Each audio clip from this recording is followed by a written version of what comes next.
Let's see what's going on here. Five of Pentacles, the underlying energy. Okay, this is not feeling like you don't have enough, right? There might have been a rejection of some kind, something that you were going for, and it's the poverty card. Emotional poverty, financial poverty, whatever it is, you just don't feel like you have enough. We're going into this week, there might be kind of that kind of scarcity and thinking like, what the hell do I actually have? The kind of thing that I think a lot of people don't say about the Five of Pentacles is that help is available. Help is available there, but sometimes we reject it because maybe there's like a price tag attached to it, right? You know, someone says that they'll help us, but then we're going to be like indebted to them for the rest of our lives. We have to kind of give them our firstborn child or something. It's that kind of an energy sometimes. So there can be help available, but we just say, no, I'd rather do it alone. I'd rather go on my own. And that's where the rejection is. You reject the help, but there usually is some form of rejection here. Now, it's a general reading, so it can go both ways. Maybe you've rejected someone. It's interesting to me that the sun is the focus, because that's why I'm kind of harping on about the rejection of help, because you seem to see the potential in something. You seem to see the potential for great happiness in a situation. Now, it might be that you have a plan for a business or for a relationship or whatever, but it's like, I don't have the money yet, or I don't have the support yet. But whatever it is, I don't think you're willing to compromise on it. That's with the whole sun thing. There is this kind of level of optimism that comes in with the sun, which is pretty remarkable here with 2 5s sat on either side of it. So we've looked at the Five of Pentacles. Now we have the Five of Swords coming up as the pastor foundation. Remember, this is last week, last month, last year. It doesn't matter. It's the fact that it leads to where we are right now. And the Five of Swords, it's an argument, right? It's conflict. It's someone who's willing to do whatever it takes to get what they want. But it's usually seen as an empty victory because no one clearly wins here. But, you know, sometimes we're happy to pay the price for it.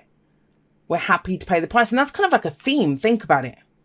This person is willing to fight for what they want. To take this, even if it means losing the friends or losing whatever those people meant to him. It cost him something. Here, this person's willing to reject the help if it means they get to go. There's a level of independence here now. Whenever 5s show up, I always call them the agents of chaos, right? They are the agents of chaos because it feels very intense when they're happening. Now, I'm wondering if it's because you very clearly see where you're going. You very clearly know where you're going and you're not willing to compromise on that. That you've been through too much to kind of give up control or give up something at this point. That's coming through very strongly. There's a very determined energy in this reading. Very determined. We have 2 cards of illumination here. So it's not like you don't know. You know. You know what your truth is. Trying to see. I mean, that's just pretty... I don't even know the last time I saw the 2 5s like that on either side of the sun. That's pretty spectacular. Because if this wasn't here, this would be really... And it might be. It doesn't mean that you still can't feel this as intense, right? But it's here with we see the potential. And that's the sun. The sun is childlike joy. It's innocence. This is not just, you know, kind of winging it. This is, I know where I'm going. I know how I feel about this. When the sun shines, it reveals everything to us. You know, nothing is hidden. No effort is required to see what's there. That's how we see the potential.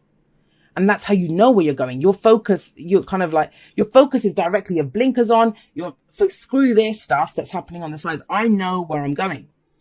And you know, you do, because we have the Ace of Wands sat right underneath that, but I'll get to that in just a moment.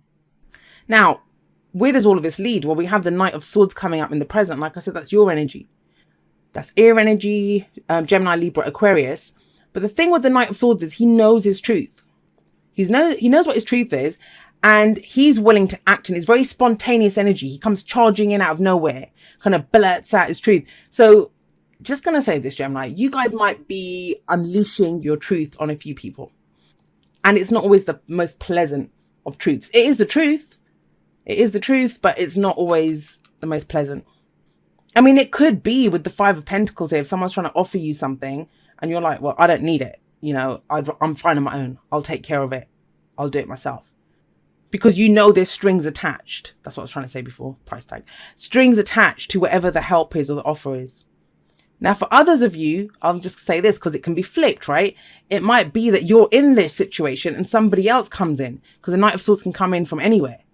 And that's someone that you kind of, if it's it doesn't mean that they're an air sign. They might have those kind of qualities. They come in and speak some truth to you. And the fact that it's swords coming up, Knight of Swords, you kind of connect to them. They're on your wavelength. This is someone that you can understand. But I think this, for most of you, this is you. You acting on your truth, speaking your truth, fighting for your truth, fighting for your beliefs. There's a very strong core belief here. Like, you cannot be budged from this. A very kind of resolute, very stubborn energy. Even though we don't have cards like the Emperor and stuff coming out, there's that kind of determination. Anyone who can still shine like the sun with this crap on either side, yeah, they know what they're doing. They know where they're going. They know what their truth is. And that's you. You know that. So where does this lead? If you speak your truth, act on your truth, go fight for your truth, what comes in? The Ace of Wands. Now, this is the beginning of something new. Aces are, yes, the opportunities that come in. And the Ace of Wands in particular, it can be a new project, a new creative venture, something that gets you really passionate, excited, and enthusiastic. It can be the second chance in a situation as well. It doesn't always have to be a brand new situation. But it's kind of like the fire comes back in, and you bring the fire, Gemini. You bring the fire. I see you guys doing it because you're the one that's blazing this kind of trail down the middle. Look at the colors here. You can see it. This all looks kind of drab, apart from the moon there, but you know, kind of drab and grey and dark and stuff. And you're like, no, I know this. You're kind of lighting up the way. And you may get people telling you that, you know, you have no idea what you're doing, Gemini, but you do. Maybe that's why you have to speak your truth. Just tell people to shut up. I've gone through too much to stop now. Like, this changes a person when they go through that, especially if you're the one that was left without the swords. If someone did this to you, you're not ready for it to happen again. You're not ready for it to happen again. But remember, it's general. So if you did this to someone, that could be someone else speaking their truth now. But whatever comes out of this, I think for you, it works out really well because it's being lit up with all this energy down the middle. What's the advice? The advice is the moon card. Now, the moon card itself is also a card of illumination. But whereas the sun illuminates everything and it makes us happy and we can see the potential, we see the path ahead, the moon's the opposite. Everything's in shadow when the moon shows up. We can see part of the pathway, but we can't see all of it. Now, the bits that we can't see, that's the shadows. What's in the shadows? Well, our fears and our doubts tell us what's in the shadows. So I don't think there are actually any kind of literal shadows.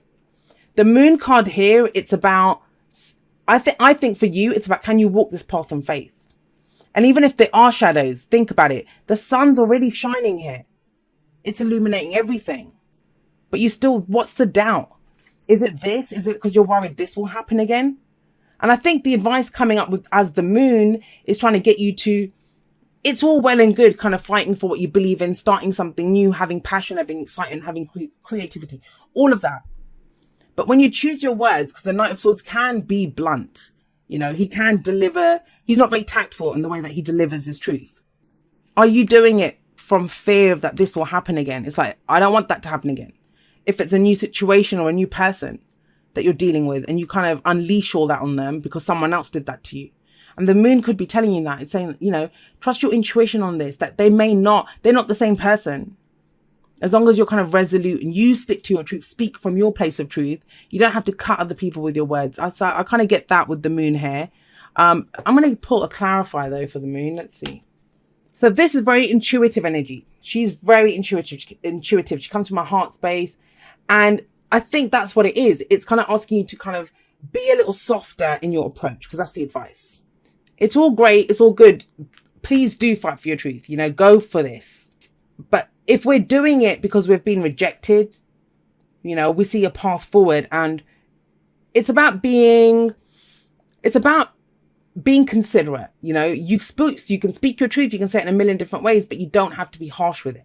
You know, it's about being a little bit considerate in the way that you deliver the truth. She is kind, she is caring, she's nurturing, but she knows what her cup is worth. She knows what it's worth. So she's just not going to just hand it over to anyone, and trust in yourself that you're not just going to hand over your cup, whether that's the cup of love, friendship, whatever, you know, wherever you're coming from emotionally, because we have some very logical energy here, right? Very head oriented energy. We have passion, creativity, all in the middle, but you still have some fears and doubts. And that's normal if you're being through the Five of Swords energy. So if you're dealing with someone new in a new situation, you know, it's about doing it with grace, coming from a heart space. It may not be that person's fault. It won't be. If it's a new person, it's not their fault. whatever was done to you in the past, right? Spiritual connection. This relationship has a connection that goes beyond this lifetime. And received with love and appreciation. Receiving something lovingly from others is a way of showing love. Now, that might be it, right? That you're all on this kind of, I'm going to do this. I know where I'm going. I know what my potential is. I'm going to speak my truth. I'm going to do this. Then there's a spanner in the works. This may be that there's a connection with someone here. And that's what keeps you going, maybe. Even though there's crap all around you with this Five of Pentacles, Five of Swords energy surrounding the sun. Is that what's keeping you optimistic? Is that what's keeping you seeing the potential? Because you know you have this connection with someone. But maybe it throws you that, you know, you are so determined to be on this solo path and go forward and do what you want. And maybe the Queen of Cups is someone else that comes in. And that's what kind of throws you a little bit. You're confused by this. It may be that you say something to someone and you're expecting them to kind of retaliate and argue, because that's what used to happen in the past, right? There was an argument here and it's different now. You know, instead you meet a Queen of Cups type energy. And that's how there's this beautiful new beginning that comes in here. I love this reading, Gemini. It's so interesting. Yeah, a change in the wind. Now, a change in the wind, it is, you know, when we can sense something's about to shift, something is about to change. And whether that's because, you know, you believe that with that the sun showing up here, it's going to change. Or if you're going through this and the moon's that, oh my God, are things going to change? It is a little bit like the Tower card, but you kind of know it's going to happen. That's what a change in the wind is. And that's not necessarily a bad thing. Even if you can sense a storm coming, even if you can feel something like that coming in, it never lasts, right? And it kind of feels like it kind of clears the air. You know, after a good rain where it kind of cleanses the world almost and it washes everything away. There's a shift coming in, you know, if you've been braced for impact, if you've been fighting for something, you've had kind of eyes forward, center, focused on where you're going. You've taken all the steps, said everything you need to, and you're starting something new. Things are changing. Things are changing. And, you know, I'll say hats off to those of you that this message resonates with, because it's almost like you've kept going despite this. Like you've just not looked left, not looked right. You've just kept going forward. The sun is guiding me. I'm going to follow the sun. And like I said, for some of you, it's some connection that's kept you going, where you've had faith where, you know, other people wouldn't have had. It says, dear you, check in occasionally with yourself about your motives behind actions you plan on taking. See, that's what I mean. Don't do it from a place of, well, I got screwed in the past. I'm not going to let anyone do that now. Especially when you have an end game in mind. Is the source of your motivation desire or entitlement? Maybe you're drawn to a certain path because you think it will bring you a feeling related to the outcome you seek, like safety or wholeness. Know that you will see a reflection in the outer world of the motive that drives you forward. Do you need a motive? Can you simply be pulled in the direction your soul calls you toward joy, discovery, growth, or adventure? This is adventure, right? Participating in something compelling and meaningful without trying to define it. If you can step forward, surrender to whatever spirit has in store for you, you'll be amazed at how things turn out. Check your motives and hand them over to spirit. Everybody here wants the best for you. Life loves you more than you know. So there is that. I got a little bit of that here. And maybe that's the moon. That's trusting your intuition and the softer side, right? That you don't have to just cut someone down, no matter what. It's about showing grace under fire. And I think you have done already. It's about going forward with that. And especially not, I'm just going to say this, and it might just be for one person, or maybe you're dealing with someone like this. There's a kind of sense of like vengeance here. If this was done before, I'm going to go fight for this and have vengeance. But this is not about that. This guy doesn't fight to kind of show someone else. He does it just to fight for his ideals, for his beliefs and stuff. It's not about cutting down anyone else. It's all about what his own thoughts and ideas are. He fights for himself, for his king, for his whatever, his beliefs. So I would just be very mindful of that, because otherwise, you know, it's amazing energy. Focus on this in the middle. And you have been. That's the whole point of this. You have been focusing on this kind of trail, the trail that you're blazing down the middle of your reading.